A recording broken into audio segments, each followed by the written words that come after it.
பூந்தமல்லியில ஒரு பெண் குழந்தைய வந்து குப்பை தொட்டியில வீசிட்டு போயிருக்காங்க. அதுவும் பொறந்த குழந்தைய வந்து குப்பை தொட்டியில வீசிட்டு போயிருக்காங்க. பெரிய மகா மோசமாச்சப்பா. அந்த பொம்பளைக்கு இதே இருக்கா இல்லையானே தெரியலையே. கொஞ்சம் கூட மனசாட்சி இல்லாம பண்றானுங்களே, என்ன பண்றது? ஒரு பெண்ணு தான் மீட்டு பக்கத்துல இருக்க அரசு மருத்துவமனையில சேர்த்தாங்க. இப்படி தொடர்ச்சியா வந்து பார்த்தீங்கன்னா, பெண் குழந்தைகள வந்து குப்பை தொட்டியில வீசுறதுன்றது தொடர்ச்சியா நடந்துகிட்டே இருக்கு. இத வந்து மக்கள் எப்படி பார்க்குறாங்க அப்படின்றது தான் நம்ம இன்னைக்கு கேட்க போறோம். Welcome to dialogue street. காலால மெரிச்சாலே நம்ம பாவம் பார்க்குறோம். ஒரு குழந்தை எடுத்துன்னு போய் போகிறோன்னா ஆனால் தப்பு தான். குழந்தைய தூக்கி குப்பை தண்ணியில் போடக்கூடாது, தப்பு தான் அது. ஒன்று வளர்க்கணும், அப்படி இல்லைன்னா குத்தணும் யாராச்சும். இதனால தான் வந்து மோஸ்ட் ஆஃப் டாக்டர்ஸ் வந்து ப்ரெக்னென்ட் டைமில் அது கேர்ளாக பாயான்னு சொல்லாமல் இருக்காங்க. இவங்க இப்படி பண்ண இப்போது அது பண்ணியுமே அவங்க வந்து குப்பை தொட்டில் தூக்கிட்டு போட்டு போகிறது இது எனக்கு தெரிஞ்சு டோட்டலாக ராங் தான். 2024 இருக்கு. இன்னும் பெண்கள் வந்து சுதந்திரமா நடமாட முடியுது. அது இரவு நேரங்கள்ல சுதந்திரமா கண்டிப்பாக இல்லைன்னு தான் நான் சொல்லுவேன். 100% ஷியோர். யாருமே வந்து நான் சாரி வியர் பண்ணியிருக்கேன். இப்போ கூட நிறைய பேர் பார்வை என் ஃபேஸில் இருக்காது, அது எனக்கே தெரியும். ஸோ தப்பாக தான் போகும். இப்போ வரைக்குமே கண்டிப்பாக கேர்ள்ஸ் வந்து ஃப்ரீயாக நடமாடணும்னா கண்டிப்பாக முடியாது. பெண்களுக்கு தான் அதிகமாக ஒரு பெண் பிறந்துட்டாலே இல்லை ஏஜ் அட்டன் பண்ண அவளுக்கு நீ இப்படி தான் நடக்கணும், இப்படி தான் உட்காரணும். நான் எல்லாருமே தப்புன்னு சொல்ல, எல்லா பாய்ஸுமே நான் ராங் சொல்லவே மாட்டேன். சில பேர் இருக்காங்க, நான் வந்து மோஸ்ட் ஆஃப் பாய்ஸ் நல்ல பசங்க இருக்காங்க, என் ஃப்ரெண்ட்ஸும் தான் இருக்கானுங்க. நான் எல்லாருமே தப்புன்னு சொல்ல மாட்டேன். சில பாய்ஸ் மட்டும் மேபி அவங்க பேரண்ட்ஸ் சொல்லி வளர்த்துருந்தா இப்படி தான் பார்க்கணும் கேர்ள்ஸை, இப்படி ட்ரீட் பண்ணுங்க அப்படின்னு சொல்லியிருந்தா கண்டிப்பாக வந்து எல்லா பசங்களுமே கரெக்ட் வீடு தான் போவாங்க. அவங்க எப்படி வளர்க்குறாங்களோ அதை பொறுத்து தான் பாய்ஸ் வந்து மாறுறாங்களே. பேரண்ட்ஸ் சொல்லணும், பேரண்ட்ஸ் நீங்கள் இப்படி இருங்கப்பா, கேர்ள்ஸை நீங்கள் இந்த மாதிரி பாருங்கள், இப்படி பழகுங்க. அவங்களும் வந்து அவங்க அம்மா மாதிரி தானே, எல்லாருமே எல்லா பொண்ணுங்களும் அப்படி தானே. அப்படி சொல்லி வளர்த்துருந்தா கண்டிப்பாக வந்து எந்த பசங்களையும் தப்புன்னு நான் சொல்ல மாட்டேன். இந்த ஜென்ரேஷனில் எவ்வளோ பேர் இந்த குழந்தை இல்லாமல் கஷ்டப்படுறாங்க, புரியுதுங்களா? அந்த மாதிரியா கூட கொடுத்துட்டு போயிடலாம், அவங்க எடுத்து கூட வளர்த்துப்பாங்க. அதான் தொடர்ச்சியா வந்து இந்த மாதிரி பெண்களுக்கு பாதுகாப்பு இல்லை, ஆட்சி மாறணும்.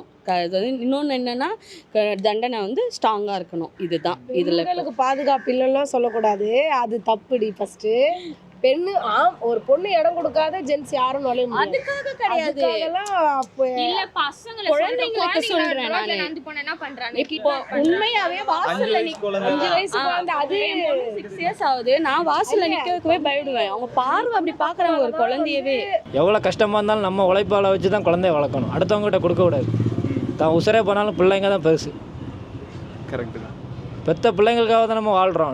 நம்மளை நம்ம அப்பா அம்மா விட்டுட்டு போனால் நமக்கு எப்படி இருக்கும்? சின்ன வயசுல நம்ம மனசு கஷ்டப்படும்பா, அதே மாதிரி அந்த குழந்தைகளுக்கு மனசு கஷ்டமாக இருக்கும். நம்ம அப்பா விட்டுட்டு போயிட்டாங்களே, நம்மளை வேற ஒருத்தவங்கள்ட்ட வளர்க்க கொடுத்துட்டாங்களே, பிற ஃப்யூச்சரில் தெரிஞ்சிச்சுன்னா எவ்வளோ மன வருத்தமாகும். நம்ம ஃபீல் பண்ணோம்ல, அதே மாதிரி தான் நம்ம குழந்தைங்களும் ஃபீல் பண்ணோம். அந்த நிலைமைக்கு நம்ம ஆளாகக்கூடாது. பெண் புள்ள பிறக்குதுன்னா அது ஒரு பொக்கிஷம் நமக்கு.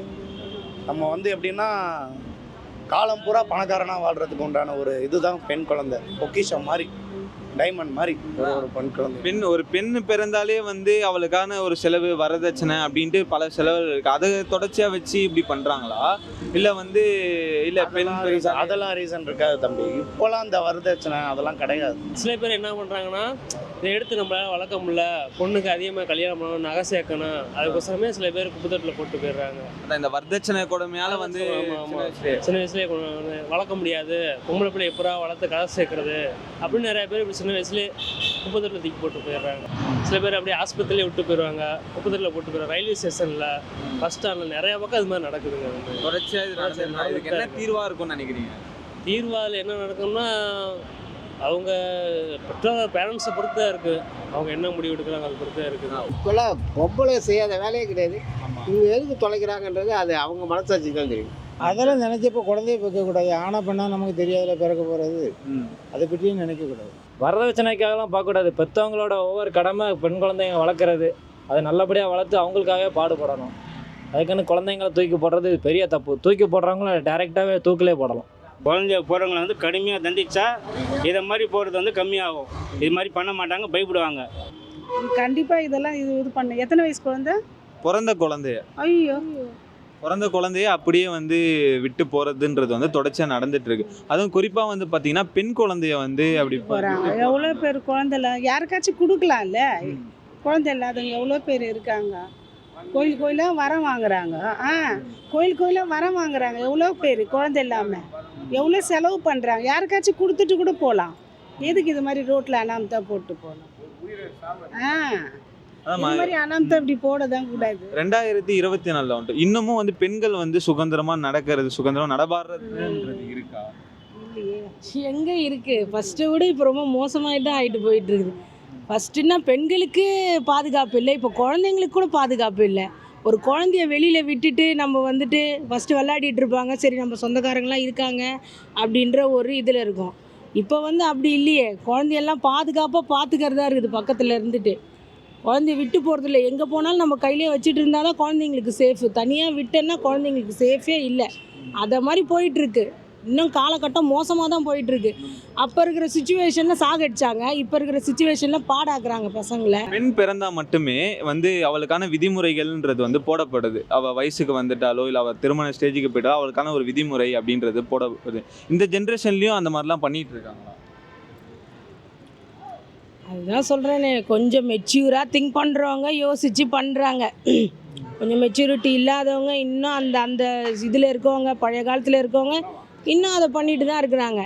நீ அப்படி நீ இப்படின்ட்டுன்னு பண்ணிட்டு தான் இருக்கிறாங்க. இப்போ இருக்கிற நான் இந்த 24லேருந்தே இனிமேல் பட்டு பசங்களை வந்துட்டு கொஞ்சம் தைரியமாகவும் போல்டாகவும், இப்போ இருக்கிற அம்மாக்களும் சரி தாய்மார்களும் எல்லாரையும் சரி போல்டாக வளர்க்கணும், போல்டாக இருக்கணும். பசங்களும் குழந்தைங்களும் குட் டச் பேட் டச் எதுன்னு சொல்லிட்டு சொல்லி கொடுக்கணும், எல்லாமே பண்ணணும். இனிமேல் பட்டுலாம் வந்துட்டு மோசமாயிட்டு போயிட்டு இருக்குது. அந்த குட் டச் பேட் டச்ன்றீங்களா, அது வந்து ஸ்கூல்ஸ்லேருந்தே சொல்லி தரணும் அப்படின்றது? ஸ்கூல்ல இருந்து இல்லை, நான் வச்சுட்டு இருக்கேனே இந்த குழந்தைய முதற்கொண்டு. இப்போ நான் ஃபஸ்ட்டு அம்மா சொல்லி கொடுக்கணும். அதை அம்மா இது வந்துட்டு நான் குட் டச், இது பேட் டச், இவங்ககிட்ட போகாத, இவங்ககிட்ட வராத. ஆம்பளை குழந்தைக்கு சொல்லி வளர்க்கணும். அதை சொல்லுங்க. முதல் மெயின் ஆம்பளை பசங்களுக்கு சொல்லி வளர்க்கணும். பொம்பளை பசங்களுக்கு சொல்கிறது பெருசு கிடையாது. ஆம்பளை பசங்களுக்கு ஃபஸ்ட்டு அவங்க அப்பா அம்மா சொல்லி வளர்க்கணும். வளர்த்தாலே பிரச்சனை இல்லை. அப்பா அம்மா சொல்லணும், இது எல்லாமே நீ இந்த மாதிரி கண்ணோட்டத்தில் பார்க்கக்கூடாது, எல்லாரையும் நல்லதாக நினைக்கணுன்றது அப்பா அம்மா சொல்லி கொடுத்தா. அப்பா அம்மா கிட்ட தான் அப்புறம் இருந்து தான் ஸ்கூலில் இருக்குது. முன்னாடி அப்பா அம்மா கிட்ட தான் இருக்குது ஃபஸ்ட்டு. அதனால ஆமாம், ஆம்பளை பசங்களுக்கு கரெக்ட் சொன்ன மாதிரி ஆம்பளை பசங்களுக்கு சொல்லி வளர்க்க கொடுக்கணும். நீ வந்துட்டு எல்லாரையும் சமமாக பாருப்பா, இது அக்கா தங்கச்சின்னு சொல்லிட்டு அப்படி ஈக்குவலாக பாருப்பான்னு சொல்லணும். பொம்பளை பசங்களுக்கு வந்து சேஃப்டின்றது இருக்குது. ஆம்பளை பசங்க நீ சேஃப்டியாக இருக்கணும் பார்க்கணும். பொம்பளைங்க போகும்போது வரும்போது, லேடிஸ் போகும்போது வரும்போது நீ சேஃப்டியாக அவங்கள வச்சுக்கிற மாதிரி நீ இரு, அதை மாதிரி பாரு, அதை மாதிரி பழகு, அதை சொல்லி கொடுக்கணும். கரெக்டு தான், ஆம்பளை பசங்களுக்கு தான் மெயின். பொம்பளை குழந்தை போனால் இதுக்கு எதோ பார்க்குறவங்க பார்க்க தான் செய்வாங்க. நம்ம முன்னேறி போயிட்டே தான் இருக்கணும். நம்ம ஜெயிக்கணும்னா நம்ம போயிட்டே தான் இருக்கணும். யார் அவங்க தடை செஞ்சாலும் நம்ம போயிட்டே தான் இருக்கணும். நம்ம அதுக்கு எதுக்கு ஸ்டாப் பண்ணக்கூடாது. ஒரு காலத்தில் அந்த மாதிரி இருந்துச்சு, ஆனால் இன்னமும் அது தொடர்ந்து ரொம்ப ஒரு வருத்தப்பட வேண்டிய விஷயம் தான். அது நம்மளால பண்ண தான் கூடாது. அது முறையாக என்ன பண்ணணுமோ அதுக்கேற்ற மாதிரி அரசாங்கம் என்ன பார்த்து நடவடிக்கை எடுக்கணும். அரசாங்கம் ஏதாவது பார்த்து நடவடிக்கை எடுக்கணும். இன்னமும் வந்து பார்த்தீங்கன்னா அந்த காலத்தில் வந்து ஒரு பெண் பிறந்தாலே கள்ளிப்பால் ஊற்றுறது கொள்றது அப்படின்னு இருக்கு. இந்த இன்னைக்கு நம்ம 2024 வந்து நின்றுட்டு இருக்கோம். இன்னமும் பெண்கள் வந்து சுதந்திரமாக நடக்கிறது, சுதந்திரமாக போகிறதுன்றது அவங்க அடுத்து போயிட்டாங்க. இருந்தாலும் இந்த மாதிரி சின்ன சின்ன தவறுகள் நடந்ததுனால ஒட்டுமொத்தமாக சமுதாயத்துக்கு கெட்ட பேர், சமுதாயத்துக்கு இந்த காசு அதை செலவு பண்ணக்கூடாது. எல்லாமே வந்து இப்போ நீங்கள் ஒருனா என் பையன் தான் பிறக்கணும்னு சொல்லிட்டு எல்லாமே அதான் எதிர்பார்க்குறாங்க. யாருமே வந்து பொண்ணு எதிர்பார்க்க கிடையாது. யாராவது ஒரு சில பேர் தான் பொண்ணு வேணும் அப்படின்னு எதிர்பார்க்குறாங்க. 2024 இன்னமும் பெண்கள் வந்து இரவு நேரங்களில் சுதந்திரம் நடக்கிறது, சுதந்திரமாக இருக்கிறதுன்றது இருக்கு. ஆமாம், இல்லை ப்ரோ, அது இல்லை. இன்னமும் இல்லை, ஒரு பெண்ணுனாலே வந்து ஆண்களுக்கு அடிமை அப்படின்ற மாதிரி. ஆமாம் ப்ரோ. சரி, நன்றி. எனக்கு எப்படி சொல்ல தெரியாது. தப்பு தானே அது. பெண் குழந்தை இருந்தேன்னு ஆண் குழந்தை இருந்தேன்னு எல்லாம் ஒரே குழந்தை தானே. பிரித்து பார்க்குறது தப்பு தானே அது. நன்றிம்மா. இது